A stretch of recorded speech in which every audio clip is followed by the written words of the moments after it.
Bonjour les amis, je suis l'évangéliste enseignant Franck Cana, pasteur à l'Église Centre International d'Évangélisation et principal enseignant à l'École révolutionnaire de la foi chrétienne. Je vous propose un élément très instructif, mais avant de passer à l'élément, avant de vous laisser suivre l'élément, j'aimerais vous convier, vous inviter à venir vous inscrire à l'école révolutionnaire de la foi chrétienne. Les coordonnées défilent, vous pouvez vous inscrire. Nous avons fait un système qui fait qu'à tout moment, quelqu'un, d'où qu'il soit, peut s'inscrire à cette école en présentiel et à distance.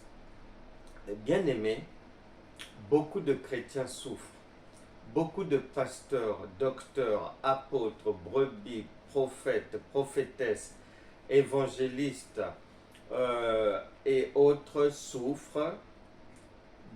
La Bible déclare faute de connaissance. Beaucoup de brebis souffrent. Les vies des chrétiens en général tournent en rond. Et la parole insiste toujours.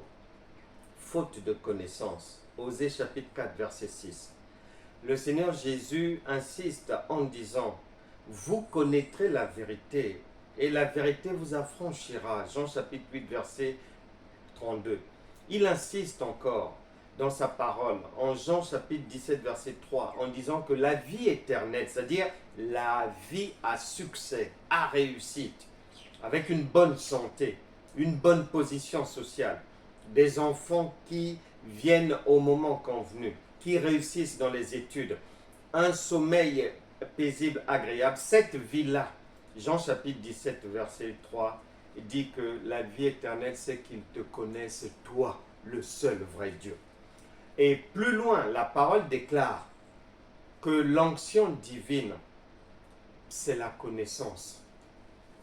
Bien-aimé, je connais beaucoup de gens, que ce soit des serviteurs, des servantes de Dieu, ou des brebis lambda dont les vies tournent en rond. Pourquoi? Parce que les enseignements qu'ils dispensent ou qu'ils écoutent sont des enseignements de l'école maternelle d'enfants. Or, Hébreux chapitre 5, verset 12 à 13 nous invite à grandir dans la foi, dans la connaissance, à passer de l'étape d'enfant à celle d'adulte. Et 1 Corinthiens chapitre 13, verset 11 nous apprend que lorsqu'on est enfant, on dispense les enseignements des enfants et pour les enfants. Et avec une connaissance d'enfant. Mais lorsqu'on devient adulte, il faut ne plus dispenser les enseignements des enfants aux enfants, mais les enseignements d'adultes. Or, ces enseignements-là sont appelés la foi, la connaissance de Dieu, la connaissance du Seigneur Jésus. La vie éternelle, c'est qu'ils te connaissent, toi, le seul vrai Dieu.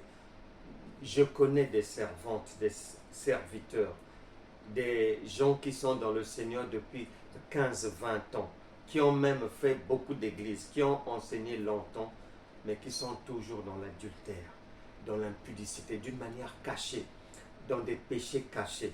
Parce que les enseignements qu'ils dispensent, ou les enseignements que les brebis écoutent, sont des enseignements de la maternelle, de la maternité, qui ne peuvent pas permettre à celui qui les écoute de devenir adulte, souverain et de passer du niveau d'enfant, c'est-à-dire d'esclave, à celui d'héritier qui est conscient de son héritage. Galates chapitre 4, verset 1. Raison pour laquelle je vous invite tous à vous inscrire afin de passer de l'ombre à la réalité par la connaissance authentique du Seigneur Jésus-Christ. Vous êtes les bienvenus, apôtres, docteurs, pasteurs, évangélistes, prophètes, diacres, diaconesses, bergers, évêques. Vous êtes les bienvenus. Les brebis sont les bienvenus. Quiconque est le bienvenu à l'école révolutionnaire de la foi chrétienne. Inscrivez-vous Et en attendant, je vous laisse suivre cet élément et sachez que les inscriptions sont ouvertes tout au long de l'année. Notre système est bien huilé et permet à quiconque de pouvoir rattraper les enseignements précédents en recevant tout ce qu'il faut. Que Dieu vous bénisse. Je vous laisse maintenant suivre cet élément et à très bientôt.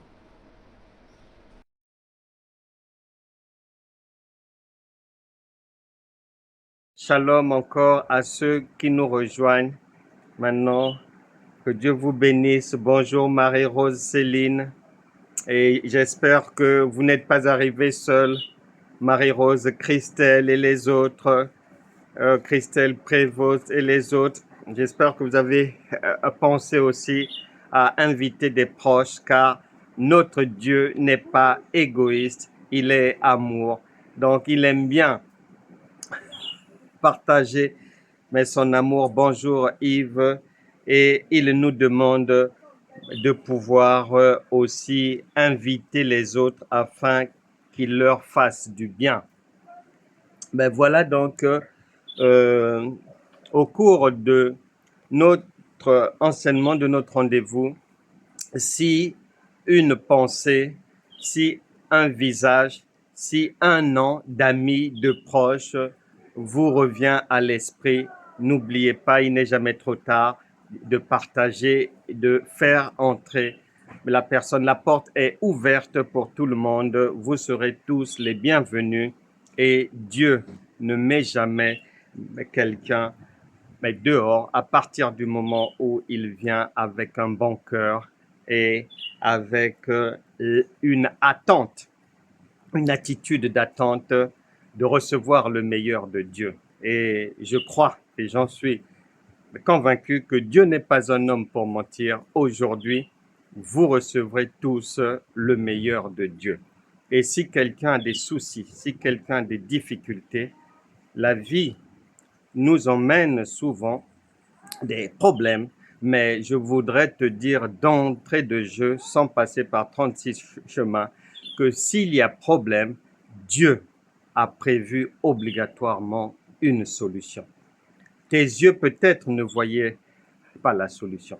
Tes oreilles ne l'entendaient peut-être pas, mais je suis là pour te confirmer que si tu as un problème, obligatoirement, Dieu a prévu une solution. Et mon boulot, je suis chargé simplement de t'apporter la solution à ton problème, les solutions à tes problèmes. De quelle manière? Jésus a dit, lorsqu'on se retrouve comme ça, que celui qui a des oreilles pour entendre, entende. Il faut bien entendre parce que la solution se trouve, ou les solutions se trouvent dans ce que tu vas entendre, dans l'écoute. Maintenant, cette écoute-là, il ne faut pas qu'elle soit de type homme-animal ou de type homme charnel. Non, c'est de type homme spirituel. Le secours de Dieu, il vient de toutes parts. La Bible déclare, Job 33, verset 14, que Dieu parle cependant tantôt d'une manière, tantôt d'une autre. Mais l'homme n'y prend point garde. Donc, c'est à toi d'être vigilante, vigilant. Il ne t'apportera pas les solutions par le chemin que tu as calculé dans ta tête. Non, ça ne se passe pas comme ça. Notre royaume est un royaume spirituel qui apporte des solutions spirituelles d'abord. Et c'est ce spirituel qui engendre le naturel et la solution naturelle. Donc, prête attention à ce que tu vas entendre. Loleta Kedo, bonjour. Lisette, Hélène, bonjour. Soyez les bienvenus. Nous parlons du sujet intitulé « Le pain de vie ». En introduction, j'aimerais dire ceci. Ce genre de cours, 2 fois par mois, nous les donnons non pas parce que nous connaissons forcément plus que les autres serviteurs, non. C'est tout simplement pour deux raisons.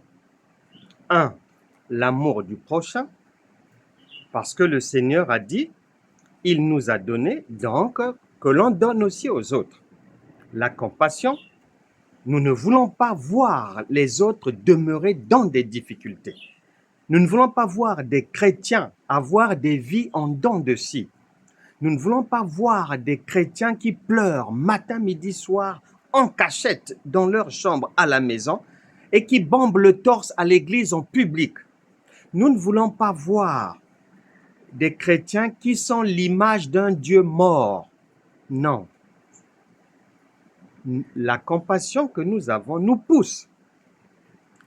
La Bible déclare, faites tous vos efforts pour joindre à votre foi la connaissance.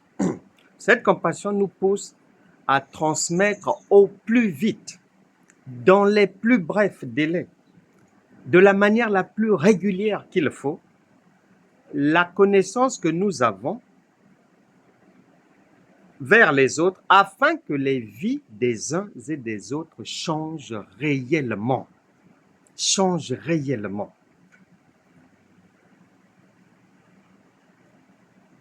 Nous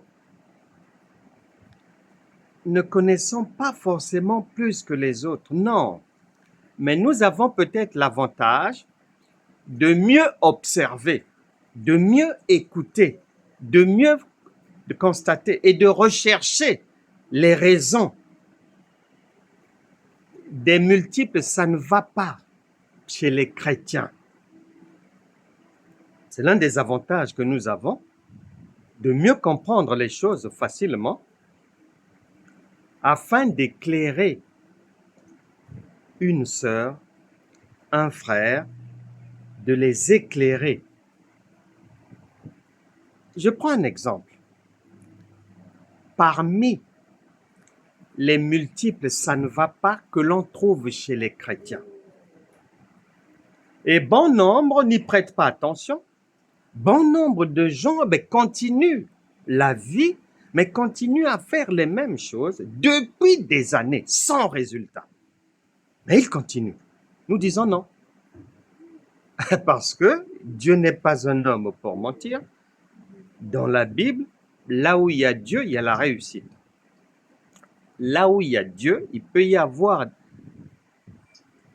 une personne en difficulté, mais lorsque la présence de Dieu arrive quelque part, tôt ou tard, la vie d'avant doit dégager pour laisser place à une vie nouvelle. 2 Corinthiens chapitre 5 verset 17. J'ai eu l'opportunité, et je l'ai encore, de côtoyer divers peuples, de me déplacer, de voir certains pays et d'observer les chrétiens de tous ces pays-là. J'ai constaté, je prends uniquement, pour aller vite, l'exemple des chrétiens en Afrique, rapidement. Depuis 40 ans, l'évangile a pris de l'essor dans beaucoup de pays africains. Mais 40 ans après, shalom, pasteur Joshua, Dieu te bénisse, vraiment tu dois être du côté de Rodrigue, vraiment nos pensées sont vers toi, vers tous les bien-aimés qui t'accompagnent dans cette mission. Nous vous saluons, nous vous aimons et nous savons que le Seigneur, la puissance du Saint-Esprit est avec vous là-bas. Que Dieu vous bénisse. On se retrouvera, Dieu voulant, dans les semaines à venir. Bon voyage missionnaire du côté de Rodrigue. Pasteur Joshua, beaucoup. Je disais donc, par exemple, en Afrique, mes yeux ont vu. C'est pas quelque chose qu'on m'a raconté. Non, mes yeux ont vu, ont observé, ont écouté, ont attendu, ont cherché. J'ai fouillé, j'ai posé des questions. Depuis 40 ans, les gens, il n'y a pas un continent où on prie plus qu'en Afrique. Il n'y a pas un continent où il y a autant d'églises locales qu'en Afrique. Il n'y a pas un continent où les gens sont en jeûne et prière d'une manière continue qu'en Afrique. Il n'y a pas un continent où il y a autant de chaînes de prière qu'en Afrique. Depuis 40 ans, les gens jeûnent, les gens prient, les gens... Il y a beaucoup d'églises locales en Afrique qui sont ouvertes tous les jours. Les gens sont à l'église tous les jours, nuit et jour. Il y a des permanences. Il y a des jeûnes multiples, répétés, successifs. On fait monter des prières. Toutes sortes de prières. Mais j'ai constaté pendant beaucoup d'années que les vies de ces chrétiens-là, on doit se dire la vérité, en réalité ne changent pas. Au mieux, elles restent sur place et au pire, ça recule. Ces chrétiens-là, plus de 95% d'entre eux,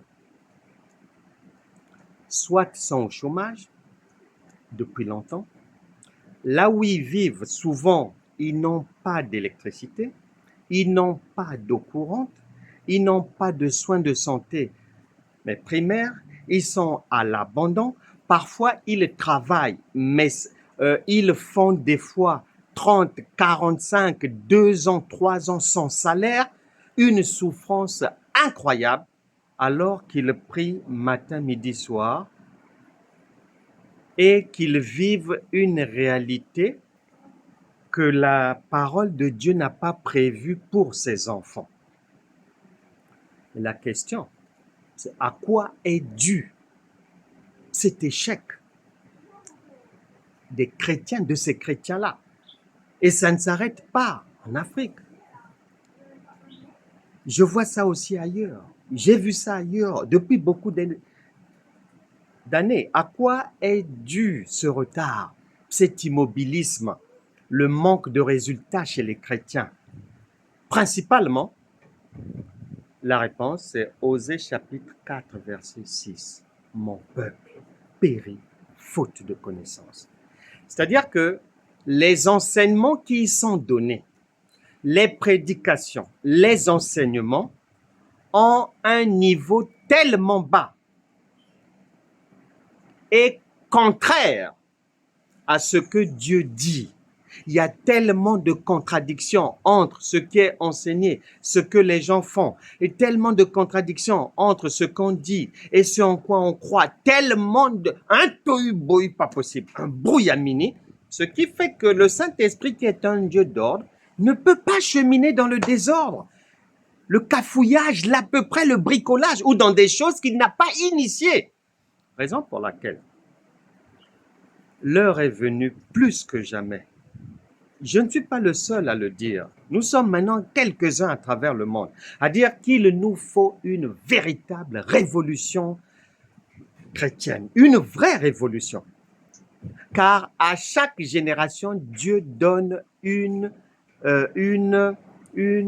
révélation nouvelle. Dieu donne de nouveaux enseignements. Dieu donne une nouvelle connaissance. Or, depuis 40 ans, dans le peuple chrétien, grosso modo, on ne fait que reprendre les enseignements des anciens, alors que dans la Bible, chaque génération a reçu une révélation nouvelle.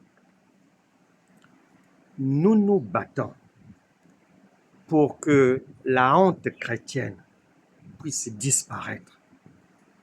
Et j'en appelle à vous, hommes de Dieu, femmes de Dieu, à prendre aussi vos responsabilités. Parce que lorsque, en 2025, vous enseignez encore des choses que les gens écoutaient déjà en 2002, 2001, non, ça va tourner en rond. Dieu a déjà envoyé une nouvelle révélation qu'il faut maintenant mettre à la disposition des brebis du Seigneur pour que leur vie change. Prenons un texte. Jacques chapitre 3. pour expliquer le pourquoi du tourner en rang des chrétiens. Le Seigneur dit, Jacques chapitre 3, verset 1, « Mes frères, qu'il n'y ait pas parmi vous un grand nombre de personnes qui se mettent à enseigner. » Qu'il n'y ait pas parmi vous un grand nombre de personnes qui se mettent à enseigner. Pourquoi? Pierre va nous donner la réponse. 2 Pierre, chapitre 3, 2 Pierre, chapitre 3, verset 16. Il dit dedans, il dit que il y a dans la parole de Dieu des points difficiles à comprendre dont les personnes ignorantes et mal affermies tordent le sens, comme celui des autres Écritures pour leur propre ruine. C'est-à-dire que quand Dieu, dans Jacques chapitre 3, verset 1, dit qu'il n'y a pas beaucoup de gens qui enseignent, c'est parce que dans la parole de Dieu, il y a des choses difficiles à comprendre. Ces choses-là, il n'y a que ceux qui ont reçu la révélation, comme Simon-Pierre dans Matthieu chapitre 16, versets 13 à 19, lorsque le Seigneur Jésus avait demandé « Qui suis-je pour vous, mes apôtres, mes disciples, ce que j'ai enseigné moi-même pendant 3 ans et demi ?» Il n'y a que Simon-Pierre qui avait trouvé qu'il était le Christ. Et le Seigneur Jésus lui dira « Ce n'est pas un homme, ce n'est pas la chair ni le sang qui te l'a révélé, mais mon Père qui est dans les cieux. » Donc, il faut une nouvelle révélation, obligatoirement. Et le problème, c'est que la vie, le miracle, la vie abondante, la continuité de ton éternité, le repos divin, la paix du Seigneur, la joie, la réussite, le succès, la santé divine, etc., etc., se trouvent dans ces choses difficiles à comprendre. Voilà.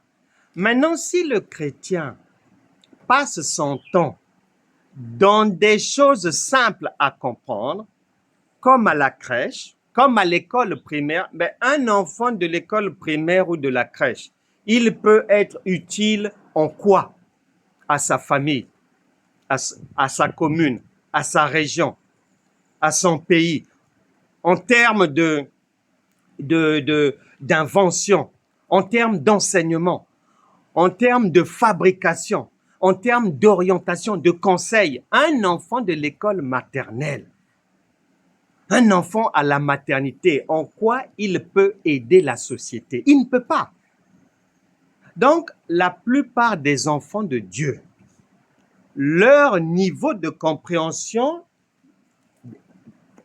des choses de la parole, leur niveau de compréhension de Dieu est de niveau école maternelle, crèche ou école primaire. Or, c'est dans la compréhension plus élevée, des choses que Pierre appelle choses difficiles, que Paul enseignait, c'est dans la compréhension de ces choses-là que se trouve la vie. Raison pour laquelle nous nous évertions, nous nous disposons 2 fois par mois à donner un cours doctoral. C'est-à-dire, tout le monde ne peut pas comprendre.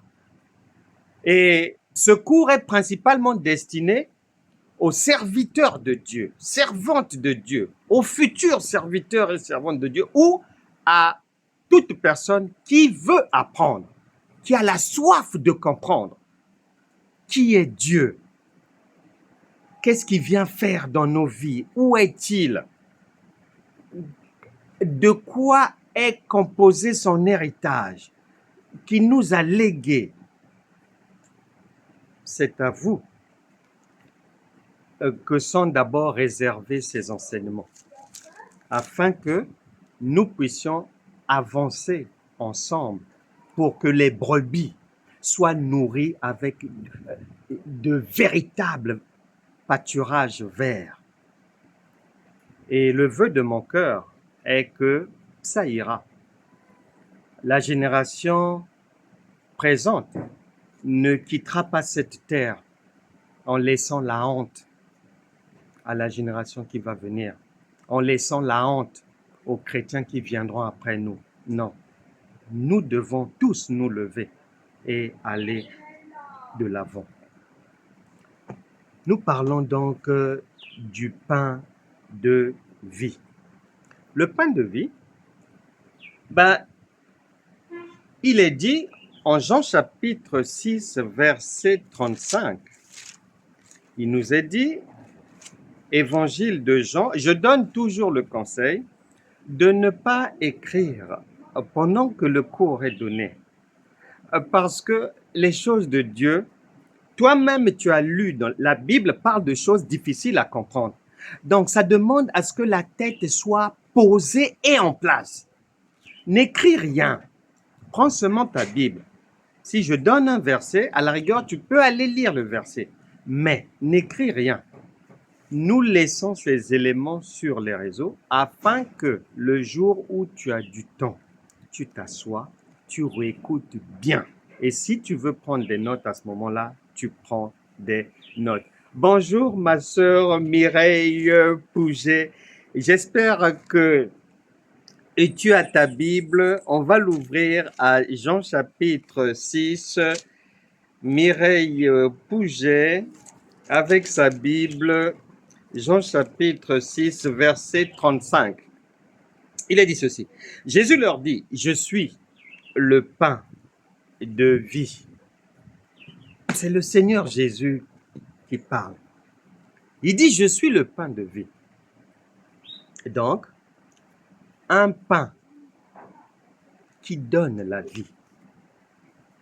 Et ce que j'explique dans chaque cours doctoral, l'apôtre Paul a dit en Éphésiens chapitre 3, verset 3, que ce qu'il enseigne, il ne l'a pas reçu d'un homme. C'est Dieu qui nous donne la révélation de ces choses. Et la Bible déclare qu'à chaque génération, Dieu donne une nouvelle révélation. Donc, prête attention à ce que tu vas entendre. Le pain de vie, pour aller vite, tu verras dans les cours doctoraux précédents, le pain de vie, nous le savons tous, je l'ai déjà bien expliqué. Les versets sont légion, que ce soit dans Galates, Actes des apôtres Corinthiens, le pain de vie, c'est le Seigneur Jésus-Christ. Et en Jean chapitre 14, verset 6, il ajoutera qu'il est le chemin, la vérité et la vie. Et en Jean chapitre 11, il précise qu'il est la résurrection. La Bible déclare qu'il est la vie éternelle. Donc nous sommes fixés sur ce pain. Si ce pain est l'éternité, si ce pain donne la vie, mais cela veut dire que lorsqu'on mange ce pain, on a la solution à tout problème que l'on peut avoir.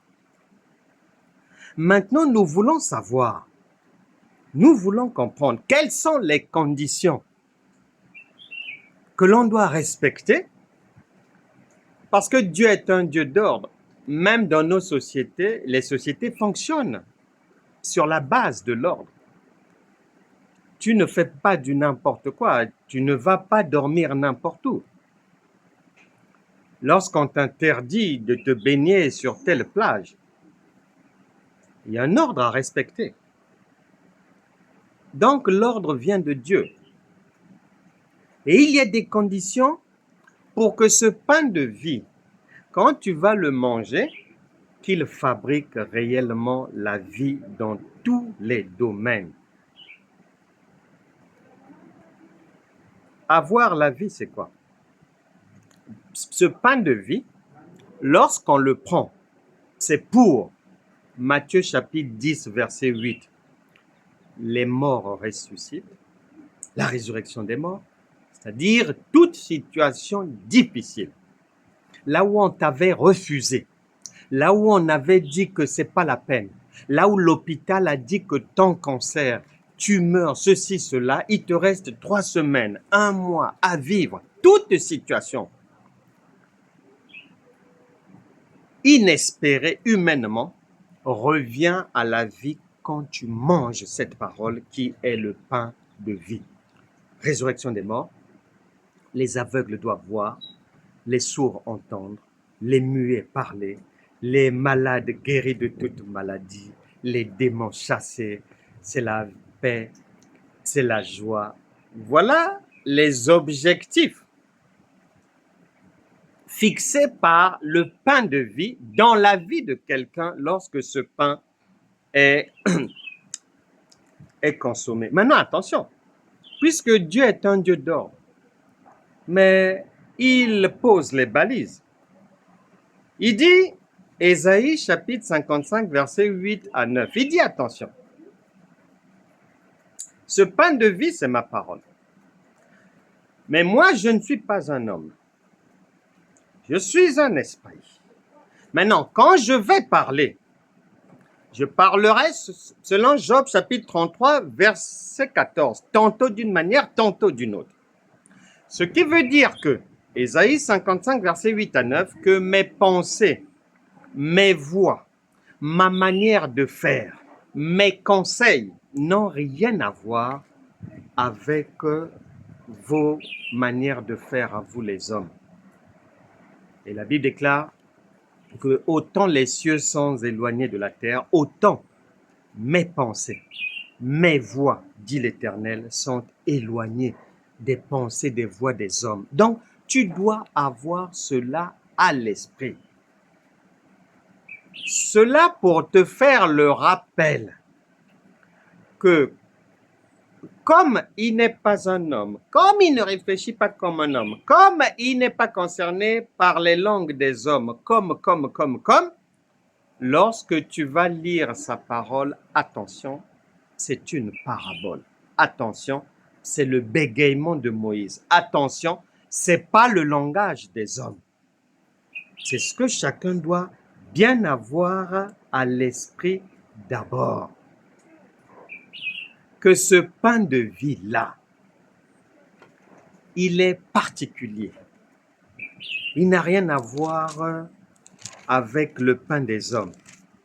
Et la Bible déclare en Jean chapitre 3, verset 12, « Si vous ne croyez quand je vous ai parlé des choses terrestres, comment croirez-vous quand je vous parlerai des choses célestes ?»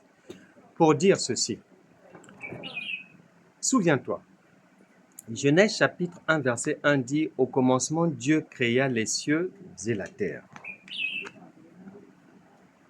Souviens-toi, dans 2 Corinthiens chapitre 4, verset 18, là-bas, on vient te rappeler que il y a des choses qui sont terrestres et il y a des choses qui sont célestes. Et dans Jean chapitre 3, verset 12, le Seigneur vient encore te rappeler, attention, moi, Dieu, je parle tantôt d'une manière terrestre pour des choses terrestres. Et je parle tantôt d'une manière céleste. C'est cette manière céleste-là que l'apôtre Pierre, dans 2 Pierre chapitre 3, verset 16, appelle les choses difficiles à comprendre.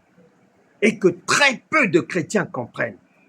Or, ces choses-là, les choses difficiles, si on ne les comprend pas, les choses célestes, on ne peut pas avoir la vie.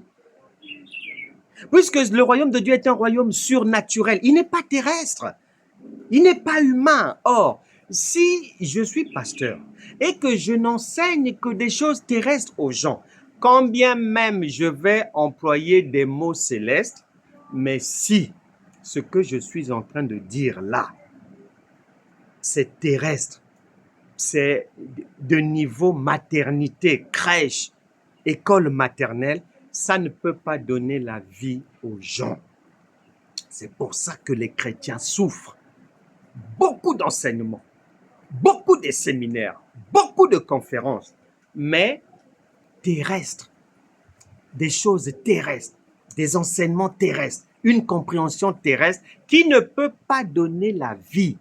La vie se trouve dans ce qui est céleste. Donc, celui qui veut comprendre la parole doit déjà être conscient de cet ordre divin-là. Que dans tout ce que Dieu dit, dans tout ce qu'il va faire, il y a des choses terrestres et il y a des choses célestes. Or, de ces deux-là, la vie, la réussite, l'abondance, les miracles, les signes, les prodiges, les merveilles, le repos, l'absence de douleur, l'absence de souffrance se trouve dans les choses célestes, se trouve dans la compréhension des choses célestes et non pas des choses terrestres. Il faut bien retenir cela. C'est pour ça que Jésus dit, oh, mais vous là, Jean chapitre 3, verset 12, mais déjà quand je vous parle des choses terrestres, vous avez déjà du mal à saisir. Mais si je passe maintenant aux choses célestes, mais vous êtes par terre, c'est pas la peine. Relisons le passage. Jean chapitre 3, verset 12. Jésus dit, si vous ne croyez pas quand je vous ai parlé des choses terrestres, virgule, comment croirez-vous quand je vous parlerai des choses célestes? 2 Corinthiens chapitre 4, verset 18 dit ceci. Parce que nous regardons non point aux choses visibles. Les choses visibles sont les choses terrestres. Voiture, maison, une femme que je vois, un homme que je vois, je vais au travail, je vais prendre le bus, ma voiture est tombée en panne, l'enfant est malade, on l'emmène à l'hôpital. Tout ça là, c'est le terrestre. Parce que 2 Corinthiens chapitre 4, 18, parce que nous regardons non point aux choses visibles, mais à celles qui sont invisibles. Voilà. Invisibles. Car les choses visibles sont passagères et les invisibles sont éternelles. Donc, le Saint-Esprit, quand il vient en toi, tu reçois la vie éternelle. Cette vie éternelle est invisible. Et cette vie éternelle, c'est la compréhension des choses que tes yeux ne voient pas. C'est le règne de l'invisible. Or, la plupart des chrétiens demeurent dans la chair, dans le terrestre, dans le visible. Ça ne peut pas marcher. Il faut basculer dans l'invisible. Et notre mission est de prendre les gens du terrestre, de la compréhension terrestre, de la compréhension des choses visibles, de la compréhension des choses quotidiennes et de les emmener dans la perfection, c'est-à-dire la compréhension des choses célestes. Colossiens chapitre 1, verset 28. Telle est notre mission. Donc, chacun doit bien avoir cela à l'esprit. Un enseignant, un pasteur, apôtre, docteur, prophète, prophétesse, évangéliste, diacre, diaconesse, tout enseignant doit avoir cela à l'esprit. Que le Père, il parle tantôt d'une manière, tantôt d'une autre. Que le Père, dans son tantôt d'une manière, il y a les cieux, il y a la terre. Que le Père, dans son parler, il y a des choses visibles, il y a des choses invisibles. Que le Père, dans ce qu'il dit du terrestre, ce qu'il dit sous la forme céleste, la supériorité, c'est-à-dire la victoire, le gain, la guérison, la vie abondante se trouve dans la compréhension des choses célestes. Or, la plupart des chrétiens dans ce monde sont dans les choses terrestres. Lorsqu'ils soulèvent quelque chose de céleste, c'est dans le mélange, il y a un brouillamini. Ça ne marche pas comme ça. Dieu est un Dieu d'ordre. Si tu touches au terrestre, si tu enseignes des choses terrestres, eh ben, les résultats seront terrestres, c'est-à-dire de bas niveau. Les vies des gens n'avancent pas. C'est un pas en avant, 3 pas derrière. Or, pour que la vie soit réellement abondante et victorieuse, il faut la compréhension des choses célestes et leur mise en pratique. Maintenant, je suis un enseignant. Un enseignant est concret. On va aller prendre 3 exemples pour aller vite, très précis, par lesquels le Saint-Esprit va te donner la différence entre ce qui est terrestre et ce qui est céleste pour que tu ne mélanges plus. Premier exemple, la naissance du Seigneur Jésus. Matthieu chapitre 1, verset 18. Nous parlons là, premier exemple, de la naissance du Seigneur Jésus sous l'aspect terrestre, sous l'aspect humain, de la chair. Matthieu chapitre 1, verset 18. Matthieu chapitre 1, verset 18. Il est dit ceci. Voici de quelle manière arriva la naissance de Jésus-Christ. Marie, sa mère, ayant été fiancée à Joseph, se trouva enceinte par la vertu du Saint-Esprit avant qu'ils eussent habité ensemble. Marie se trouva enceinte. Joseph, son époux, qui était un homme de bien et qui ne voulait pas la diffamer, se proposa de rompre secrètement avec elle. Comme il y pensait, voici un ange du Seigneur lui apparut en songe et dit, Joseph, fils de David, ne crains pas de prendre avec toi Marie, ta femme, car l'enfant qu'elle a conçu vient du Saint-Esprit. Humainement, il y a eu une rencontre entre Marie et Joseph. Ça a donné des fiançailles, humainement. Comme nous rencontrons aussi, nous les humains, nous faisons les rencontres. Ça, c'est sur le plan terrestre. Ça, c'est la naissance du Seigneur Jésus sous l'aspect terrestre, comme lui-même il dit en Jean chapitre 3, verset 12. Allons maintenant, puisque Dieu parle tantôt terrestrement, tantôt célestement. Allons dans le céleste. Naissance toujours du Seigneur Jésus-Christ sous l'angle céleste. Jean chapitre 8, verset 58. Évangile de Jean. Jean chapitre 8, verset 58. Jésus leur dit, en vérité, je vous le dis, avant qu'Abraham fût, je suis. Donc, il est né avant sa mère? Il est né plusieurs siècles donc avant sa mère? Mais comment ça? Matthieu, chapitre 1, verset 18-19, dit que Marie a rencontré Joseph, ils se sont fiancés, c'est cela. Jean, chapitre 8, verset 58, vient dire que non, attention.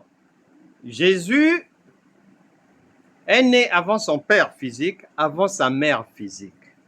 Est-ce que Dieu ment ou il s'est trompé? Non, il ne s'est pas trompé. C'est que d'un côté, il a parlé en langage terrestre et d'un autre côté, il parle en langage spirituel, le langage des cieux, le langage céleste. Regarde comment le céleste va être renforcé. Le céleste est renforcé par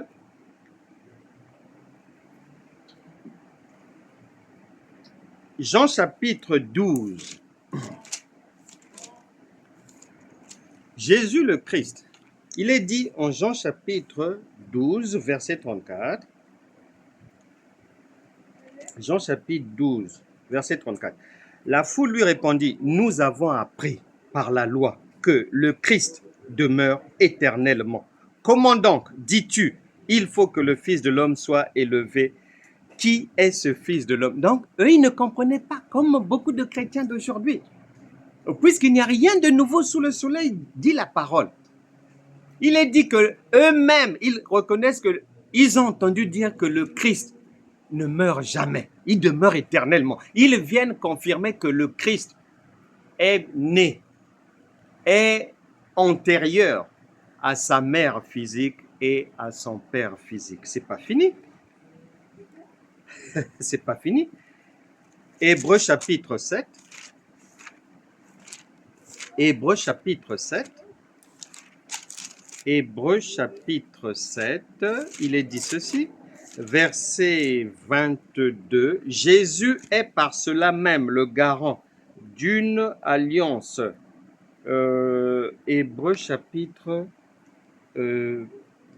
d'une alliance plus excellente. Non,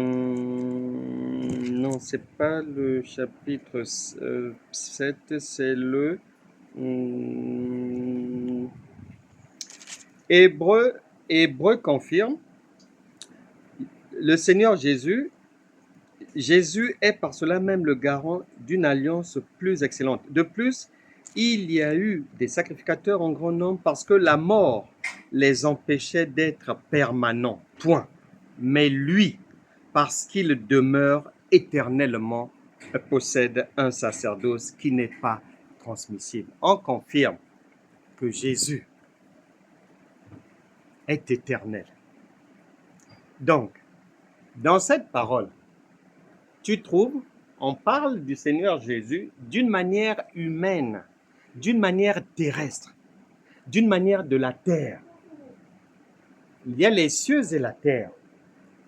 La terre dit, dans le langage terrestre, que on connaît son père et sa mère, ils s'étaient fiancés. Maintenant, les cieux disent que non, dans le royaume, dans le monde spirituel, dans le surnaturel, il est éternel, il est venu avant tout ce monde-là. Dieu ne se contredit pas. L'enseignant doit connaître ces choses pour ne pas enseigner tout et n'importe quoi et mélanger et donner des enseignements en vrac. Non. Deuxième exemple, pour que tu comprennes bien les choses terrestres et les choses célestes sont dites ici et que tu dois savoir que tu ne dois pas les mélanger. Elles ont toutes une explication. Et ce sont des choses qui donnent la vie. Ce sont ces choses célestes-là. Leur compréhension, elle te donne la vie. Une fois que tu les comprends, c'est bon. Deuxième exemple, nous prenons les enfants d'Abraham. Nous prenons d'abord Genèse chapitre 16. Genèse chapitre 16, nous prenons l'aspect terrestre, dans le langage des hommes, dans la réalité humaine, de notre société, de notre vie de tous les jours. Il est dit ceci, Genèse chapitre 16. Genèse chapitre 16, il est dit ceci, Genèse 16, verset 15, il est dit, Agar enfanta un fils à Abraham, et Abraham donna le nom d'Ismaël au fils qu'Agar lui enfanta. Ça, c'est dans la chair, dans la société, dans la vie de tous les jours, dans ce que les yeux ont vu. De la même manière que Marie et Joseph, parents de Jésus physique, les yeux des autres de leur génération les ont vus. Chez Abraham aussi, les gens ont vu que Agar, sa servante, lui avait engendré un enfant. Maintenant, écoute, lorsqu'on passe dans le langage des cieux, lorsqu'on passe dans les choses célestes maintenant, il nous est dit ceci, Genèse chapitre 22, ça c'est le langage céleste maintenant, à ne pas confondre avec le langage terrestre. Genèse chapitre 22 dit, après ces choses, Dieu mit Abraham à l'épreuve et lui dit 2 points. Abraham, et il répondit, me voici. Dieu dit, prends ton fils, ton unique, celui que tu aimes, Isaac, va-t'en au pays de Morija et là offre-le en holocauste sur l'une des montagnes que je te dirai. On vient de dire que son unique, alors que humainement, tout le monde sait qu'Abraham avait déjà eu un enfant. Est-ce que Dieu ment ou est-ce qu'il s'est contredit? Non. Il y a un langage terrestre pour des choses terrestres et il y a un langage céleste qui donne la vie. Troisième exemple. Prenons quelque chose que les chrétiens aiment beaucoup parler de lui, le diable. Le diable. Prenons l'exemple du diable. 2 Corinthiens chapitre 2 verset 11, le diable. 2 Corinthiens chapitre 2 verset 11. Le diable. 2 Corinthiens. 2 Corinthiens, chapitre 2, verset 11. Il est dit ceci. Il est dit ceci. Verset 10. Or, à qui vous pardonnez, je pardonne aussi. Et ce que j'ai pardonné, si j'ai pardonné quelque chose, c'est à cause de vous en présence de Christ, afin de ne pas laisser à Satan l'avantage sur nous. Écoute bien. Le Saint-Esprit dit afin. L'apôtre dit afin de ne pas laisser à Satan l'avantage sur nous. Donc l'apôtre lui-même s'inclut parmi les gens en danger face au diable, face à Satan. Et Éphésiens chapitre 2, verset Éphésiens chapitre 6, à partir du verset 10, là-bas, il est dit que prenez toutes les armes de Dieu pour tenir ferme contre les ruses du diable. Prenez toutes les armes de Dieu pour tenir ferme contre les ruses du diable. Cette compréhension-là, cet enseignement-là, si j'enseigne cela, si j'enseigne 2 Corinthiens chapitre 2 verset 11, Éphésiens chapitre 6 verset 10 à 12, et je complète cela par attention, le diable, soyez prudents, ne donnez pas accès au diable, Éphésiens chapitre 4 verset 27, etc., etc., veuillez rester debout, attention, il peut vous gruger, ceci, cela. Je dois savoir que c'est l'enseignement des enfants. L'apôtre Paul a dit, 1 Corinthiens chapitre 13 verset 11, que lorsque j'étais un enfant, je faisais comme un enfant. Mais quand je suis devenu adulte, j'ai jeté tout ce qui était de l'enfant. Donc, les enseignements terrestres sont les enseignements du début des enfants, de la maternité, de la nouvelle naissance. Maintenant, le malheur, la malédiction, c'est de rester dans ces choses-là pendant 15, 20, 30, 40 ans. C'est la malédiction. Ce sont des enseignements des enfants, du début. Et après, on doit avancer parce que la vie d'un homme, un homme grandit. Une fois que j'ai grandi,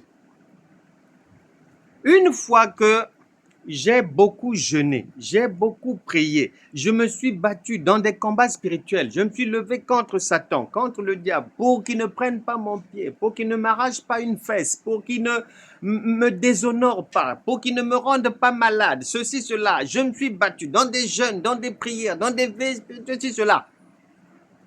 Et qu'au fur et à mesure de la marche chrétienne, j'ai pris des enseignements, mais des enseignements de qualité.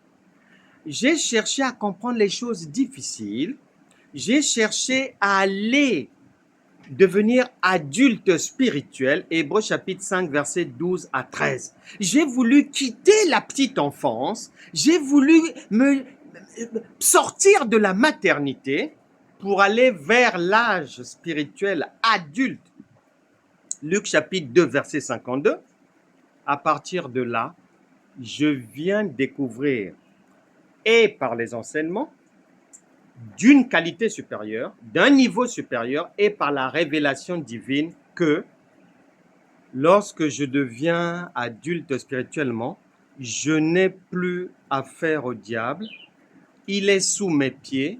Luc chapitre 10, verset 19, Colossiens chapitre 2, verset 13 à 15, et c'est définitif. Je n'ai plus à le combattre, puisque il est sous moi, je ne le vois pas. Je n'ai plus à entrer dans ces grimaces, ni à le combattre. Même s'il dérange les autres, ce n'est pas mon problème. Il ne peut pas me déranger. Preuve, les enseignements célestes vont m'apprendre ceci. 1 Pierre chapitre 5, 1 Pierre 5, 8 à 9.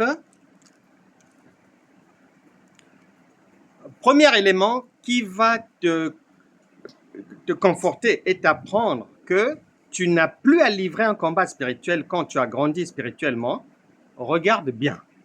Dans 2 Corinthiens chapitre 2 verset 11, là-bas il dit notre adversaire le diable. Ça c'est pour les enfants. Maintenant quand tu as grandi, 1 Pierre chapitre 5 verset 8 vient dire soyez sobre, virgule, veuillez, votre adversaire. Donc, celui qui a grandi s'exclut. Il n'est plus parmi les gens menacés par le diable. 2 Corinthiens chapitre 2 verset 11, là-bas il est dit notre adversaire. C'est l'enfance. Mais quand on a grandi, quand on a emmagasiner de la connaissance. Lorsqu'on sort de Osée chapitre 4 verset 6, nous ne sommes plus concernés par le diable et ses activités. C'est pour ça que le Saint-Esprit ici, l'apôtre vient dire, il s'exclut lui-même, il dit maintenant votre adversaire. Alors qu'avant, il avait dit notre adversaire, là, il dit votre adversaire. L'enfant de Dieu mature n'est plus concerné, le diable ne peut plus rien lui faire. La Bible déclare que le Seigneur l'a mis sous nos pieds, il a fait de lui, de nos ennemis, notre marchepied. Donc, marchepied, il est sous nos pieds, donc il ne peut plus bouger, il est neutralisé. La Bible déclare, pourquoi est-ce que tu ne peux plus livrer le combat spirituel? Parce que le combat spirituel, c'est pour les enfants. Ce sont des choses terrestres. Dans le céleste, dans la compréhension des choses des cieux, tu marches maintenant selon Ésaïe chapitre 45, verset 6 à 7. Lamentation chapitre 3, verset 37 à 39. Amos chapitre 3, verset 6. Toutes ces paroles disent, rien ne peut se faire sous le soleil si Dieu n'en est pas l'auteur. Donc, à partir de là, l'adulte sait qu'il n'a pas affaire au diable, il a affaire au Tout-Puissant. La Bible dit, ces passages disent que Dieu est à l'origine des maux et des biens, du mal et du bien. C'est lui qui réglemente tout. Donc, à partir de là, qu'est-ce que un père en a à faire d'aller se chamailler avec le petit camarade de l'école de son fils? Un père n'a pas le temps d'aller se chamailler avec un petit camarade qui embête son fils à l'école. Mais non. Mais non.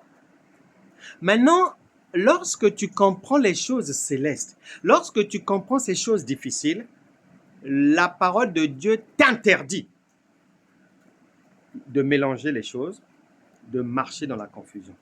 Le Seigneur Jésus te dit, tu ne peux pas suivre 2 maîtres. C'est-à-dire, tu ne peux pas en même temps marcher selon la loi terrestre et selon les règles célestes. Ça ne marchera pas. Et il te dit encore que ton oui soit oui et que ton non soit non. C'est-à-dire, tu ne peux pas dire que avec ta bouche, je crois que Dieu est le Tout-Puissant et que nul ne peut tenir devant lui. C'est le créateur de toutes choses. Tout lui appartient. Il est au contrôle de tout ceci, cela. Et en même temps, c'est toi qu'on voit dans les veillées de prière. C'est toi qu'on voit sur les plateformes en train de prier et de 15h à 18h, de minuit à 16h. C'est toi qu'on voit en train de te battre contre un diable, etc., etc. Tu le payeras au prix lourd, ce mélange, ces mensonges de ta part, l'hypocrisie, la falsification, la contrefaçon, la tentative de duperie du Saint-Esprit. C'est pour ça que beaucoup de chrétiens souffrent. Du fait des contradictions, des mélanges, des mensonges. L'apôtre Jacques dit en Jacques chapitre 1 verset 22, mets en pratique la parole de Dieu et ne te borne pas à l'écouter simplement en te trompant toi-même par de faux raisonnements. Nous devons donc savoir, pour aller vite, qu'il y a le langage terrestre de Dieu pour des choses terrestres, pour des enseignements terrestres. Ces choses sont encore pour les enfants qui doivent grandir. C'est pour ça que Jésus dit, mais si déjà les choses terrestres que je vous explique, vous avez du mal à comprendre, mais comment, je vais passer aux choses difficiles, aux choses célestes, mais vous ne pouvez pas comprendre. C'est pour cela que beaucoup de chrétiens ne comprennent pas, sont dans la confusion, sont perdus. Mais l'enseignant doit avoir sa part. Il doit faire sa part. Il doit connaître toutes ces différences, cette classification. Il doit connaître toutes ces choses. Il doit savoir que Dieu parle tantôt comme ça, tantôt comme ça. Et donc, lorsqu'il enseigne, soit il y va par le terrestre, ou soit il enseigne par le céleste uniquement. C'est comme l'enseignement de la parole, le pain de vie, c'est comme un avion qui décolle.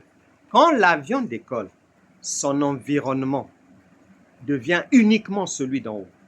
L'avion n'a plus rien à voir avec les terrestres. Il est seulement en haut. Quand tu prends un bateau, tu le mets à l'eau, son environnement devient marin. Il n'a plus rien à voir avec la terre. Il est au milieu des océans. Son environnement devient celui-là. Maintenant, ce que la plupart des chrétiens font, la plupart des enseignants, pasteurs, apôtres, docteurs, prophétesses et autres font, c'est que leurs enseignements ressemblent à quelqu'un qui prend l'avion, il décolle, mais il va en même temps avoir les pieds sur terre. Non, c'est pas possible. C'est pas possible. Si tu prends l'océan, tu peux pas en même temps être sur l'océan et être au port. Non, c'est pas possible. Nous devons corriger ces choses. C'est pour cela que nous enseignons ces choses de la révélation. Dans l'enseignement du pain de vie, lorsqu'on le distribue aux gens, on doit savoir qu'on peut le distribuer de 4 manières. 1 Corinthiens chapitre 14, verset 6. Je peux enseigner par la révélation, par la connaissance humaine, par la prophétie et par la doctrine. Un enseignant doit connaître ces choses pour ne pas qu'il y ait de confusion. Or, l'ignorance de ces choses fait que la plupart des enseignements, c'est un brouillamini total. On retrouve des choses de la terre, on retrouve les cieux, on retrouve la doctrine, on retrouve un bout de révélation, on retrouve une fesse de connaissance, on retrouve... Non, c'est pas comme ça, non. Lorsqu'un enfant grandit, il grandit bien et tout est ordonné. Le désordre, ça peut être au début, la bouillabaisse, ça peut être au début, mais plus on met du temps dans les choses de Dieu, dans l'enseignement, plus on cherche à comprendre et plus il y a un ordre que l'on comprend et que l'on partage aux autres pour qu'ils aient la vie. C'est pour ça que l'apôtre Paul a dit, 1 Corinthiens chapitre 13, verset 11, « Lorsque j'étais encore comme un enfant, c'est-à-dire avec la connaissance terrestre d'enfant, je faisais comme les enfants. » C'est ce qui se passe dans la plupart des églises et des milieux des chrétiens. Mais il dit que lorsque je suis devenu adulte, j'ai enlevé tout ce qui était de l'enfant. Tu ne peux pas dire que tu es adulte, dire que tu es un homme spirituel en faisant les choses de la loi. Non. En faisant les choses des enfants. Non. En restant dans les choses terrestres. Non. En ayant une compréhension terrestre de la Bible. Non. En ayant une compréhension voilée des Écritures. Non. Mais non. C'est pour ça que nous enseignons ces choses. Aujourd'hui, nous devons passer à l'enseignement d'une révélation fraîche. Les choses comme notre origine, notre divinité ne sont pas enseignées. L'éternité, la vie éternelle, l'explication des cieux et de la terre, l'interprétation de la parole de Dieu, l'authentique nouvelle naissance, ce que veut dire notre identité en Christ, le contenu de notre double héritage. Ces choses ne sont pas enseignées dans les milieux chrétiens. C'est beaucoup plus du bavardage, des causeries. On prend un verset, on vient mettre. C'est du cirque, du spectacle. Ça crie, ça gueule, ça passe là, ça met les rouges à lèvres, ça lève les bras et tout. Non, ça c'est du vent, ça. Tout ça là c'est terrestre. On n'enseigne pas ce que veut dire la croix, ce que veut dire la frontière de la croix, ce que veut dire voici l'homme. On n'explique pas, on n'interprète pas. Les gens ne comprennent pas ce que veut dire Luc chapitre 20 verset 38, 2 Corinthiens chapitre 5 verset 17, ce que veut dire le Père, ce que veut dire le Fils, ce que veut dire moi et le Père, nous sommes un. Tout ça là, c'est pas enseigné. Notre divinité n'est pas enseignée. Il a dit que le Père est lui. Il est égal de Dieu. Mais comme toi aussi, tu es égal de Dieu. Ce sont des choses non enseignées. Mais que nous enseignons depuis au moins 3 ans. Nous enseignons cela. Ce sont des choses que nous enseignons et nous n'allons pas nous fatiguer pour que ces nouvelles révélations puissent parvenir à tout le monde. Enfin, celui qu'on appelle le pain de vie qui est sa parole, cette parole, pourquoi elle ne marche pas aussi dans les vies des chrétiens? Ben, c'est tout simplement parce que, c'est-à-dire, c'est toujours Osée chapitre 4, verset 6, l'ignorance. La parole de Dieu, on parle bien du pain de vie. C'est un repas. Ce repas-là, c'est un pain qui doit être brisé. Briser veut dire, le pain, c'est la parole, le brisement, c'est l'interprétation. Il faut l'interprétation que va donner le Saint-Esprit, son son. Il faut l'interprétation. S'il n'y a pas l'interprétation, le peuple n'aura pas la vie. C'est ce que la Bible dit. Malheureusement, dans au moins 80% des milieux chrétiens, des églises locales et tout, que ce soit physiquement ou via les réseaux sociaux, le pain qui est servi aux gens est un pain non brisé. C'est une parole sans interprétation. C'est-à-dire un agneau non immolé, cru. Ça ne peut pas donner la vie. L'agneau doit être immolé. C'est-à-dire l'écriture doit être interprétée. La Bible déclare la lettre. Ce que tu lis là, ça tue. Mais c'est l'interprétation que l'Esprit va te donner qui va donner la vie. Maintenant, ce pain, c'est un pain, lorsqu'on ne comprend pas bien ce pain, on finit à 2 Thessaloniciens chapitre 2 verset 9 à 12 dans l'égarement et on est maudit par Dieu parce que on marche dans les choses de la loi là où c'est le règne de la foi. C'est très dangereux. Ça se paye cash, très cher. La Bible déclare, Galates chapitre 6, verset 7, on ne se moque pas de Dieu. La Bible déclare, Hébreux chapitre 12, verset 29, Dieu est un feu dévorant. Il va dévorer tous ceux qui ne comprennent pas, qui marchent à l'aveuglette, qui ne veulent pas grandir, qui restent des bébés dans le Seigneur, qui disent qu'ils sont spirituels alors que tout ce qu'ils font et disent, c'est la chair. Ce pain-là, je te prends seulement l'exemple parce que l'ignorance est trop vaste chez les chrétiens. On appelle ça le pain de vie. C'est-à-dire, pour que tu comprennes, prends un médicament. Quand tu as un problème de santé, une fois que tu prends le médicament, Et pour prendre ton médicament, tu n'as pas besoin de beaucoup de choses. Tu as juste besoin d'avoir compris la posologie que le médecin t'a demandé de prendre. C'est tout. Le pain de vie, tu as juste besoin de bien écouter, comme lorsque le médecin te donne la prescription. Le pain de vie, tu as juste besoin de bien écouter lorsque la parole de vie est en train d'être distribuée comme maintenant. Ce n'est pas lorsque tu as faim que c'est en sortant de table que après la table, tu vas chercher à résoudre ton problème de la faim. Non, c'est quand tu manges là, tu résous ton problème de la faim sur place pendant que tu es en train de manger.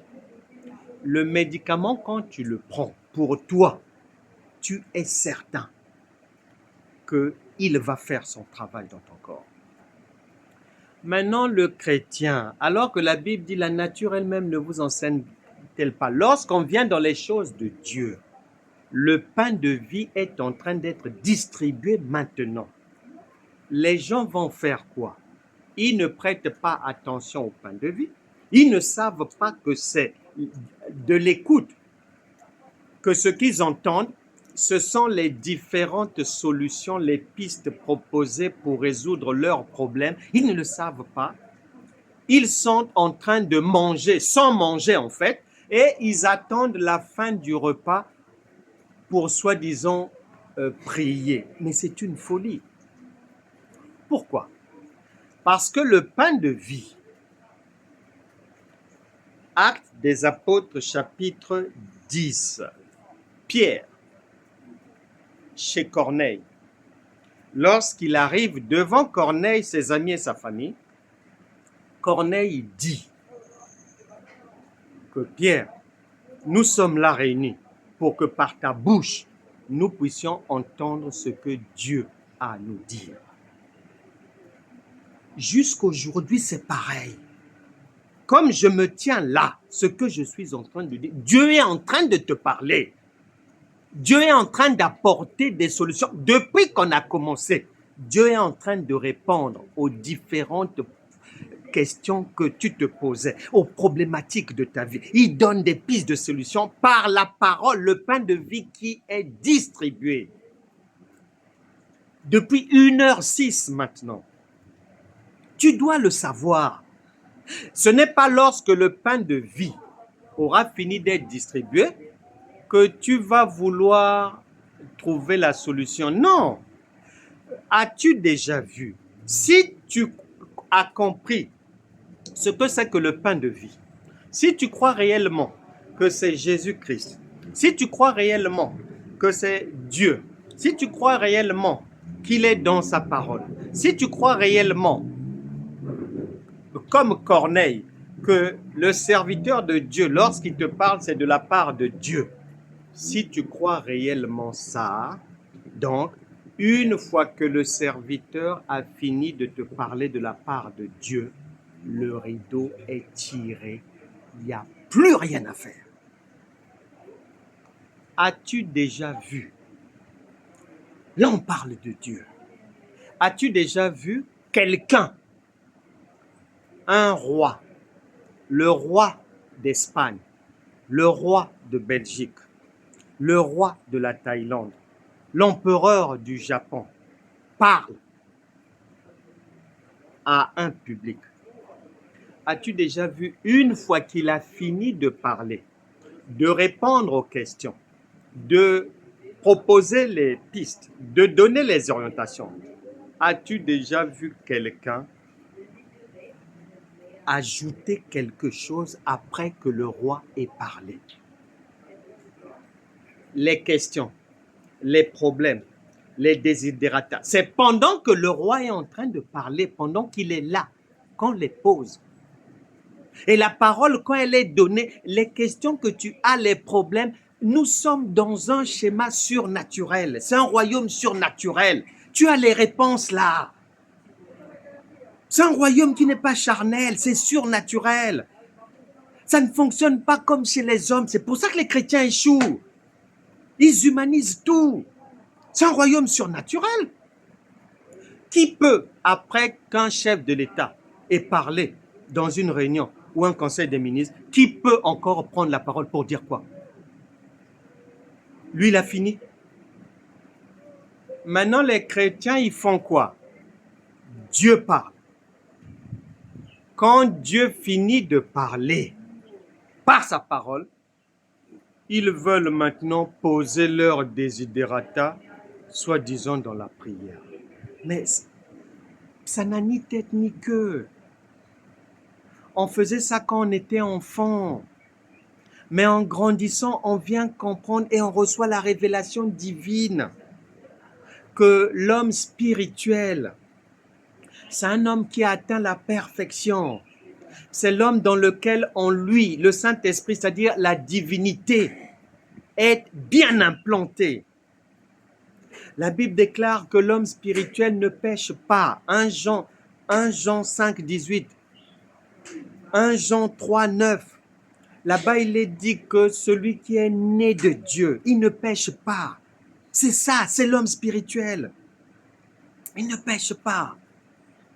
Il juge de tout. Le langage terrestre dit que non, ne jugez pas mes oins, ne touchez pas à mes oins, ne jugez pas pour qu'on ne vous juge pas. Ça, c'est le terrestre. Le céleste dit, 1 Corinthiens chapitre 2, verset 15, l'homme spirituel juge de tout. Mais puisqu'il est Dieu, Dieu juge de tout. Est-ce que quelqu'un peut juger Dieu? Mais c'est une folie.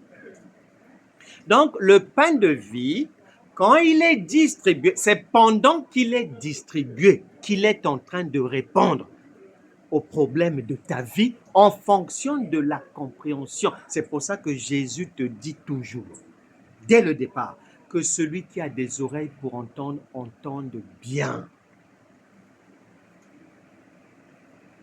Ce n'est pas après la parole, ce n'est pas après le pain de vie. La prière n'est pas le pain de vie. Prier, c'est pas manger le pain de vie, c'est monologuer. C'était Moïse et les autres, c'était pour les enfants. Le Seigneur Jésus, quand il vient, il nous montre le modèle à suivre. Le modèle de la grâce et de la vérité, c'est-à-dire du repos, de la simplicité de la vie, de la foi, du pain de vie. C'est la femme cananéenne. Marc chapitre 15, versets 22 à 28. Elle a un problème, sa fille, ça ne va pas, tourmentée par les démons. Elle rencontre le pain de vie. Et le pain de vie lui enseigne quelque chose. Elle comprend l'enseignement du pain de vie. Et elle répond au pain de vie que même les chiens se nourrissent des miettes qui tombent de la table des enfants. C'est-à-dire, il suffit que la parole qui est donnée, même si ce n'est pas pour nous, à partir du moment où c'est brisé, les miettes tombent, on a l'interprétation, quiconque invoquera le nom du Seigneur, il sera sauvé. Et Jésus lui dit, ma fille, ta foi est grande. Ensuite, la femme à la perte de sang. Luc chapitre 8, versets 43 à 48. C'est la même chose. C'est un royaume surnaturel. Et à la fin, le Seigneur Jésus lui dit, va en paix, ta foi t'a sauvé. L'aveugle Bartimée. Marc chapitre 10, versets 46 à 53. Bartimée avait compris par l'enseignement de Jésus que on ne marche pas, on ne se présente pas devant Dieu lorsqu'on vit dans le péché, dans l'hypocrisie, le mensonge, la fourberie, le double langage, un pied dehors, un pied dedans, l'hypocrisie, les falsifications, toutes sortes de fausses déclarations, toutes sortes de rectifications administratives anormales.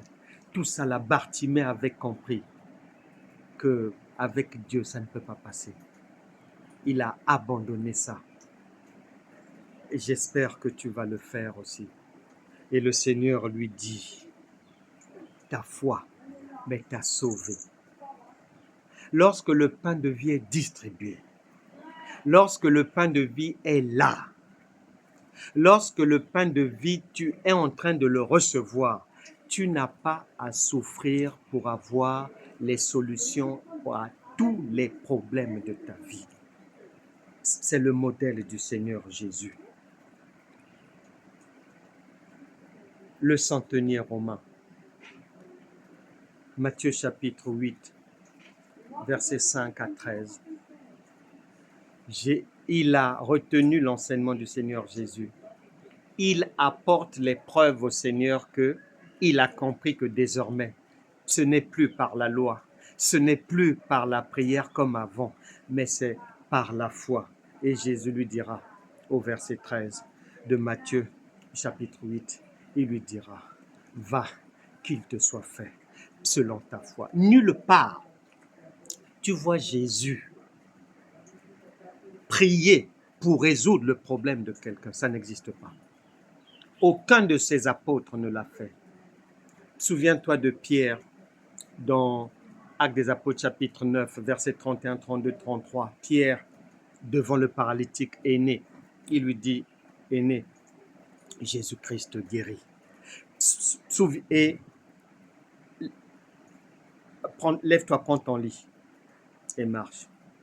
La même chose, même modèle, l'apôtre Paul, dans Actes des Apôtres chapitre 14, chez un homme impotent, où la Bible déclare que voyant qu'il avait la foi pour être guéri, l'apôtre lui dira, lève-toi droit sur tes pieds. Il se leva droit. Tu vois la prière nulle part, parce que la prière c'était avant, parce que la prière, les jeunes et tout, ça c'est lorsqu'on est enfant. Mais quand on a grandi, la Bible déclare, quand j'étais enfant, je faisais comme un enfant. Mais quand j'ai grandi, je fais comme l'adulte. Et Hébreux chapitre 5, versets 12 à 13, t'encourage à quitter la petite enfance, à quitter les enseignements de bas niveau, que la Bible appelle le lait, c'est pour les enfants, et à passer à la maturité spirituelle. Car tant que toi, serviteur, servante de Dieu, tant que toi, chrétien, tu seras enfant, la Bible déclare dans Galates chapitre 4, verset 1, qu'un enfant, c'est un esclave. Un esclave. Il ne peut jouir de rien. Sors de l'esclavage par la compréhension des choses difficiles, des choses de la parole céleste. La Bible déclare que si tu restes dans les choses de la loi, tu es maudit. Galates chapitre 3, verset 10. C'est pour ça que beaucoup de chrétiens sont maudits, non pas par le diable, mais par Dieu lui-même. Parce que Dieu ne se dédie pas. Une fois qu'il dit, il dit, ça est. Quiconque commet l'erreur de venir dans le royaume et de demeurer enfant, de demeurer dans les enseignements des enfants, il tombe sous le coup de la malédiction divine.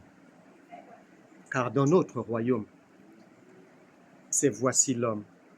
Un homme, il vient au monde, il est d'abord enfant et après, il grandit. Et plus il grandit, il va grandir en fonction des différentes nourritures, des différents aliments qu'il va consommer, des aliments de plus en plus solides. C'est pour ça que la Bible dit, il y a des choses terrestres, il y a des choses célestes, il y a des choses simples, il y a des choses difficiles à comprendre. Mais pour qu'un homme puisse grandir, il doit manger des choses solides, de plus en plus solides. Il ne doit pas rester dans la bouillie, le potage, les petites dans les céréales, dans des choses. Non, non, non, non. Il doit monter. Il doit monter en gamme, des choses de plus en plus solides. Et c'est là où son corps va aller vers l'avant. Et lorsque on grandit, plus on grandit et plus facilement on fait les choses. Bien-aimés dans le Seigneur.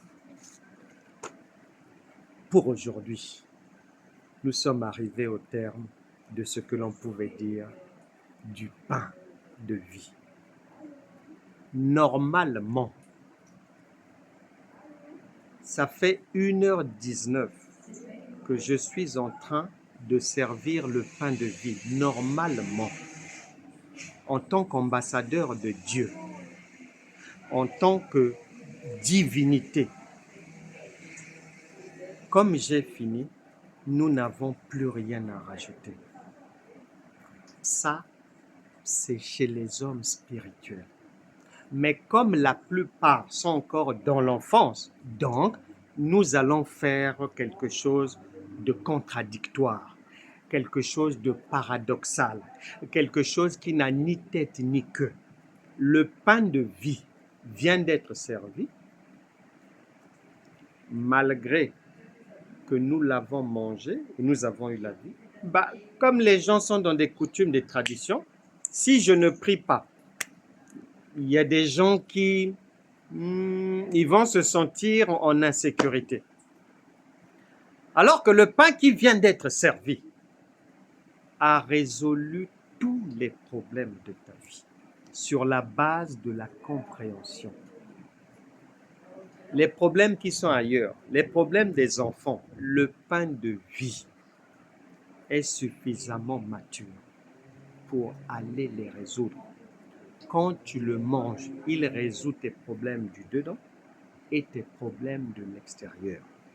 Matthieu chapitre 4, verset 1, quand tu arrives au verset 11, là-bas il est dit, le pain de vie, les anges de Dieu sont là pour servir ceux qui le mangent. Normalement, je suis convaincu, comme le pain a été servi, Dieu a fini de parler, tous les problèmes de tout un chacun ont été résolus.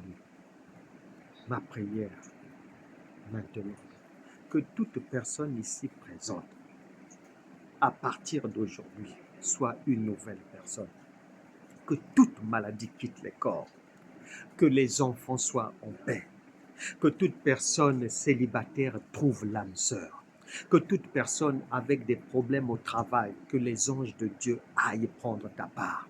Que devant les tribunaux, que tu sortes vainqueur. Et tu sortiras vainqueur. Je chasse le cancer, je chasse les maladies, je chasse les fibromes, je chasse les kystes, je chasse les myomes, je chasse les tumeurs du sein, je chasse toute mauvaise chose dans le corps, je chasse les serpents, les escargots, les tortues, les araignées dans les corps des gens, je chasse les lézards. Je chasse toute mauvaise chose. Je brise tout masque de vieillesse dans la vie d'une personne ici. Que la gloire de Dieu se manifeste réellement dans votre vie. Que l'intelligence, la sagesse, la connaissance divine soit désormais votre partage. Recevez la paix, la joie du Seigneur et le bonheur. Au nom de Jésus. Amen. Nous vous aimons beaucoup. Nous nous retrouverons dans nos programmes habituels. N'oubliez pas d'aller sur ma chaîne YouTube évangéliste, ma page Facebook évangéliste Franck Cana. Je vous accepterai en ami. Chaîne YouTube École révolutionnaire de la foi mais chrétienne. Abonnez-vous, partagez. Il y a plus de 700 enseignements là-bas. Suivez les enseignements, suivez les cours, suivez. Ça va vous faire du bien, vous allez grandir en sagesse, en maturité, en connaissance. N'oubliez pas que vous soyez brebis ou serviteur de Dieu, de vous inscrire au cours de l'école révolutionnaire de la foi, mais chrétienne. Vous avez les coordonnées et pour les serviteurs, servantes de Dieu, ce sont des enseignements particuliers et non publics. Que le Seigneur vous bénisse tous. Samedi prochain, nous aurons un enseignement, notre rendez-vous pour les célibataires, les couples et ceux qui veulent se marier selon les coutumes chrétiennes rendez-vous samedi. Vous pouvez aussi visiter et vous inscrire dans notre groupe Facebook. Mais concernant les sentiments amoureux, le groupe est intitulé Célibataire-couple-mariage chrétien. Que Dieu vous bénisse vraiment. Inscrivez-vous à l'école révolutionnaire de la foi. Vous avez les coordonnées. Il est encore temps. D'où que vous soyez, vous pouvez vous inscrire. Que le Seigneur vous bénisse. C'était votre serviteur, l'évangéliste enseignant Franck Cana. Nous vous aimons. À très bientôt. Nous saluons vous, vos enfants, vos familles, vos proches, et tout ira bien pour vous. Nous vous embrassons. À très bientôt. Au revoir.